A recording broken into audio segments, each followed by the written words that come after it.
장마가 오기 전 딱 며칠만 더 키워보자고 미룬 그 선택이 1년 먹을 마늘과 양파를 창고에서 먼저 썩게 만든다면 어떡하시겠습니까? 아직 밭에 서 있으니 괜찮다고 생각한 감자와 완두콩이 첫 장맛비를 맞은 뒤 맛과 저장성을 잃어버린다면 너무 아깝지 않겠습니까? 여러분 안녕하세요.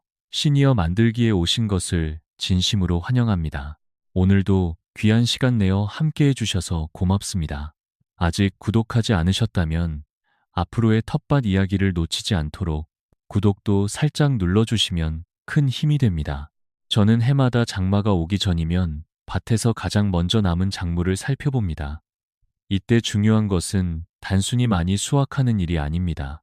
언제 거두어야 오래 먹을 수 있는지, 수확한 뒤 어디에서 어떻게 말려야 하는지, 그리고 비가 길어지기 전에 밭의 물길과 지지대까지 어떻게 정리해야 하는지를 함께 보는 일입니다. 저도 예전에는 조금 더 굵어지겠지 하는 마음으로 며칠을 미룬 적이 있습니다. 그러나 장맛비가 지나간 뒤에는 말리는 자리도 부족하고 상한 것과 멀쩡한 것을 가려내느라 더 많은 시간을 쓰게 되었습니다. 그때부터 저는 장마 전 점검을 꼭 습관처럼 챙기고 있습니다. 오늘은 장마 전에 반드시 마무리해야 할 텃밭 작물 5가지, 마늘, 양파, 감자, 완두콩, 상추를 차례로 말씀드리겠습니다.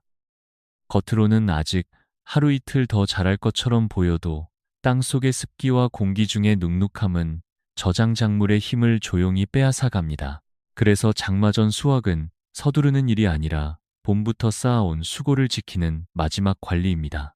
다만 지역마다 장마 시작 시기는 다를 수 있으니 제주와 남부, 중부 모두 반드시 기상청의 최신 예보를 먼저 확인해 주셔야 합니다. 오늘 이야기를 끝까지 들으시면 어떤 작물을 먼저 거두고 어떤 작물은 바로 먹고 어떤 작물은 오래 보관해야 하는지 훨씬 분명해지실 겁니다. 먼저 왜 장마가 텃밭 작물에 이렇게 위험한지부터 차근차근 짚어보겠습니다. 장마가 무서운 이유는 비가 많이 온다는 한 가지 때문만은 아닙니다. 비가 며칠씩 이어지면 흙은 물을 머금고 공기는 눅눅해지고 햇빛은 줄어들고 밭고랑 사이에는 바람이 잘 돌지 않습니다. 그때부터 텃밭 작물은 겉으로는 멀쩡해 보여도 속에서는 저장 힘을 잃기 시작합니다. 많은 분들이 여기서 가장 많이 실수하십니다. 아직 잎이 조금 푸르니까 며칠만 더 두면 더 굵어지겠지 하고 기다리시는 겁니다. 그런데 장마 앞에서는 하루 더 키우는 것보다 하루 먼저 말리는 것이 더 중요할 때가 많습니다. 특히 첫 번째로 보셔야 할 작물이 마늘입니다. 마늘은 한번 캐서 바로 다 먹는 작물이 아니라 가을과 겨울까지 두고두고 먹는 저장 작물입니다. 마늘 잎의 아래쪽이 누렇게 마르고 전체 줄기에 기운이 내려앉기 시작했다면 이제는 욕심을 내려놓고 수확을 생각해야 합니다. 완전히 마를 때까지 밭에 두면 겉껍질이 약해지고 장맛비를 맞으면 목 부분이 마르지 않아 저장 중에 물러질 수 있습니다. 캐낸 마늘은 물로 씻지 말고 마른 흙만 가볍게 털어주셔야 합니다. 그리고 한꺼번에 두껍게 쌓아두지 말고 그늘지고 바람이 잘 통하는 곳에 펼치거나 묶어서 말려야 합니다. 캐는 과정에서 상처가 난 마늘, 눌린 마늘, 유난히 부드러운 마늘은 따로 골라 먼저 드시는 것이 좋습니다. 두 번째는 양파입니다. 양파. 양파는 조금 더 크게 만들고 싶은 마음 때문에 수확을 미루기 쉬운 작물입니다. 하지만 텃밭에서는 큰 양파보다 오래 먹을 수 있는 양파가 더 소중합니다. 잎이 자연스럽게 쓰러지고 목이 부드럽게 내려앉으며 겉껍질이 마르기 시작했다면 장마 전에 거두는 쪽이 안전합니다. 양파도 마늘처럼 목 부분이 잘 말라야 오래 보관됩니다. 아직 목이 젖어 있는데 잎을 너무 바짝 자르거나 덜 마른 양파를 비닐봉지나 깊은 상자에 넣어두면 안쪽부터 쉽게 상할 수 있습니다. 그러니 장마 전 마늘과 양파를 볼 때는 크기만 보지 마시고 마를 준비가 되었는지 오래 보관할 수 있는 상태인지 함께 보셔야 합니다. 마늘과 양파가 목 부분의 습기를 조심해야 한다면 다음에 볼 감자는 또 다른 이유로 장마를 피해야 합니다. 감자는 봄 텃밭에서 기다리는 맛이 큰 작물입니다. 땅 위에 잎만 보면 아직 조금 더 버틸 수 있을 것 같고 줄기가 완전히 쓰러지지 않았으니 며칠 더 두고 싶어집니다. 하지만 감자는 땅 속에서 자라는 작물이기 때문에 장마 앞에서는 눈에 보이는 잎보다 흙의 상태를 먼저 봐야 합니다. 줄기와 잎이 누렇게 변하고 식물 전체의 힘이 아래로 내려앉으며 캐 보았을 때 감자 껍질이 손으로 쉽게 벗겨지지 않을 만큼 단단해졌다면 수확을 생각할 때입니다. 너무 일찍 캐면 껍질이 얇아 작은 상처에도 쉽게 벗겨지고 너무 늦게 캐면 장맛비를 맞은 흙이 감자를 오래 붙잡고 있어서 캐는 과정에서 더 많이 다칠 수 있습니다. 특히 큰 비가 온 바로 다음 날에는 흙이 무겁게 달라붙어 감자 표면을 문지르게 되고 그 작은 상처가 나중에 저장 중 상하는 시작점이 될 수 있습니다. 그래서 가능하다면 비가 오기 전 또는 비가 그친 뒤 흙이 조금이라도 보송해진 날을 골라 캐는 것이 좋습니다. 감자를 캘 때는 줄기 바로 옆을 깊게 찌르지 말고 포기 바깥쪽에서 삽이나 쇠스랑을 넣어 흙을 들어 올리듯이 캐야 합니다. 캐낸 감자는 마늘이나 양파처럼 강한 햇볕에 오래 말리면 안 됩니다. 감자는 햇빛을 오래 받으면 껍질이 푸르게 변할 수 있으니 그늘지고 바람이 잘 통하는 곳에서 표면의 흙과 습기만 천천히 마르게 해주는 것이 안전합니다. 그리고 그 자리에서 반드시 나누어야 합니다. 삽에 찍힌 감자, 벌레가 먹은 감자, 눌려서 부드러운 감자는 먼저 먹을 것으로 따로 두고 껍질이 깨끗하고 단단하며 푸르게 변하지 않은 감자만 오래 보관해야 합니다. 마늘과 양파가 목 부분의 습기를 조심해야 한다면 감자는 흙의 물기와 껍질의 상처를 조심해야 합니다. 이렇게 감자까지 정리하고 나면 이제 많은 분들이 의외로 놓치는 완두콩과 상추를 살펴볼 차례입니다. 완두콩은 감자보다 더 조용히 때를 놓치기 쉬운 작물입니다. 일찍 심은 밭에서는 이미 수확이 끝났을 수 있지만 봄에 조금 늦게 씨를 넣은 밭이라면 아직도 초록 꼬투리가 달려있을 수 있습니다. 이때 장마 예보가 보이면 완두콩은 꼭 먼저 살펴보셔야 합니다. 꼬투리가 통통하게 차오르고 손으로 만졌을 때 안쪽에 알이 분명히 느껴진다면 수확을 미루지 않는 것이 좋습니다. 겉으로 보기에는 멀쩡해도 장맛비를 며칠 맞으면 꼬투리 안에 알이 습기를 머금고 단맛이 떨어지며 심하면 꼬투리 안에서 싹이 트는 일도 생깁니다. 그래서 완두콩은 비가 내린 직후보다 꼬투리가 마른 시간에 따는 것이 좋고 딴 뒤에는 비닐봉지 안에 오래 넣어두지 말아야 합니다. 바로 다 먹기 어렵다면 그날 안에 껍질을 까서 알맹이만 나누어 담고 냉동실에 넣어 두십시오. 그렇게 해두면 봄 텃밭의 고소한 맛을 한참 뒤에도 밥상에서 다시 만날 수 있습니다. 다음은 상추입니다.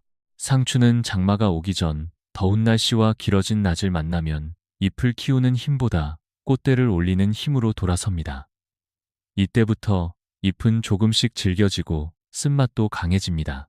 아직 잎을 먹을 수 있다면 마지막으로 바깥잎을 정리해 드시고 줄기가 올라오기 시작했다면 과감하게 잘라주는 것이 좋습니다. 어린 줄기는 겉에 질긴 부분을 벗기고 찬물에 잠시 담가 두었다가 볶거나 무쳐 먹으면 의외로 좋은 식감이 납니다. 꽃이 피기 전에 부드러운 꽃대도 버릴 필요가 없습니다. 다만 이미 꽃이 활짝 피고 줄기가 억세졌다면 식용보다 밭 정리를 먼저 생각해야 합니다. 오래된 상추 줄기와 잎을 장마 전에 치우지 않고 그대로 두면 축축한 잎더미가 되어 흙을 답답하게 만들고 다음 작물에도 좋지 않은 환경을 남길 수 있습니다. 그러니 완두콩은 알이 젖기 전에, 상추는 밭을 눅눅하게 만들기 전에 정리해야 합니다. 이제 수확할 작물을 알았다면 마지막으로 장마 사흘 전 밭 전체를 어떻게 살펴야 하는지 꼭 짚고 넘어가야 합니다. 장마 사흘 전에는 이제 작물 하나하나만 볼 것이 아니라 밭 전체를 하나의 몸처럼 보셔야 합니다. 저는 이때 밭에 들어가면 먼저 물길부터 봅니다. 비가 많이 올 때 피해는 하늘에서 떨어지는 물로만 생기는 것이 아니라 빠져나가지 못한 물이 땅속에 머물고 잎과 줄기 사이에 습기가 갇히고 바람에 흔들린 줄기에 작은 상처가 오래 젖어 있으면서 시작됩니다. 그래서 가장 먼저 고랑을 살펴보셔야 합니다. 고랑에 잡초가 막혀 있거나 마른 잎과 흙덩이가 물길을 막고 있으면 비가 내린 뒤 물이 빠지지 못하고 작물 뿌리 주변에 오래 고입니다. 마늘과 양파, 감자를 수확한 자리도 그냥 비워두지 말고 물이 흘러갈 길을 한번 열어주는 것이 좋습니다. 그리고 장마 직전에는 비료를 많이 주는 일을 조심해야 합니다. 비가 오면 쉽게 녹는 비료는 흘러내릴 수 있고 갑자기 부드러운 새순이 나오면 긴 비와 습기에 더 약해질 수 있습니다. 이때는 키우는 마음보다 지키는 마음이 먼저입니다. 가지치기도 마찬가지입니다. 가지치기도 잎이 답답해 보인다고 장마 바로 앞에서 너무 강하게 자르면 그 자리가 오래 마르지 않습니다. 꼭 필요한 오래된 잎과 병든 잎만 맑은 날에 정리하고 잘라낸 잎은 밭 위에 그대로 두지 말고 밖으로 치워주셔야 합니다. 수확을 끝낸 줄기와 시든 잎도 장마 전에 치우는 것이 좋습니다. 젖은 잎더미는 흙을 덮어 숨을 막고 다음 작물 주변을 눅눅하게 만들 수 있기 때문입니다. 또 밭에 남아있는 고추, 가지, 토마토, 오이 같은 작물은 지지대를 다시 확인해 주십시오. 끈이 너무 느슨하면 바람에 흔들리고 너무 세게 묶으면 줄기를 누를 수 있으니 손가락 하나 들어갈 만큼 여유 있게 잡아주는 것이 좋습니다. 마지막으로 수확할 자리만 보지 말고 수확한 것을 둘 자리도 미리 준비하셔야 합니다. 마늘과 양파를 말릴 그늘진 자리, 감자를 둘 바람 잘 통하는 자리, 상한 것과 좋은 것을 나눌 바구니를 미리 마련해 두면 수확한 날 허둥대지 않습니다. 저는 수확한 그날 바로 세 가지로 나눕니다. 상처가 난 것은 먼저 먹을 것, 단단하고 깨끗한 것은 보관할 것, 물러졌거나 냄새가 이상한 것은 과감히 버릴 것입니다. 이렇게 해야 좋은 작물이 나쁜 작물 때문에 함께 상하는 일을 막을 수 있습니다. 결국 장마전 관리는 단순히 캐는 일이 아닙니다. 물길을 열고 상처를 줄이고 말릴 자리를 준비하고 보관할 것을 고르는 마지막 손길입니다. 오늘 말씀드린 장마전 수확 작물은 모두 5가지입니다. 마늘, 양파, 감자, 완두콩, 상추입니다. 이름만 들으면 익숙한 작물들이지만 장마 앞에서는 각각 살펴야 할 점이 다릅니다. 마늘과 양파는 크게 만드는 것보다 잘 말려 오래 보관하는 것이 더 중요합니다. 목 부분이 젖은 채로 창고에 들어가면 나중에 한두 개가 아니라 주변 것까지 함께 상할 수 있습니다. 감자는 땅속의 물기와 껍질 상처를 조심해야 합니다. 비 온 뒤 무거운 흙 속에서 무리하게 캐거나 캐낸 뒤 강한 햇볕에 오래 두면 저장하기 좋은 상태를 놓칠 수 있습니다. 완두콩은 꼬투리 속 알이 습기를 먹기 전에 거두어야 단맛과 식감을 지킬 수 있고, 상추는 꽃대가 올라온 뒤 장마를 맞기 전에 먹을 것은 먹고 정리할 것은 정리해 밭을 가볍게 만들어 주어야 합니다. 그리고 무엇보다 중요한 것은 기상청의 최신 예보를 꼭 확인하는 일입니다. 제주, 남부, 중부, 산간 지역마다 장마가 다르게 다가오니 남의 밭 기준이 아니라 내 밭이 있는 지역 기준으로 판단하셔야 합니다. 여러분의 텃밭에는 아직 마늘이나 양파, 감자, 완두콩, 상추가 남아 있습니까? 어느 지역에서 어떤 작물을 기다리고 계신지 댓글로 남겨주시면 함께 이야기 나누어 보겠습니다. 오늘 이야기가 도움이 되셨다면 시니어 만들기 구독도 부탁드립니다. 장마전 수확은 조급하게 서두르는 일이 아닙니다. 봄부터 흙을 만지고 물을 주고 기다려온 시간을 지키는 마지막 손길입니다. 텃밭은 많이 심는 사람보다 거둘 때를 알고 준비하는 사람에게 더 오래 보답합니다. 올 장마도 차분히 준비하셔서 여러분의 밭과 밥상이 오래 편안하시길 바랍니다.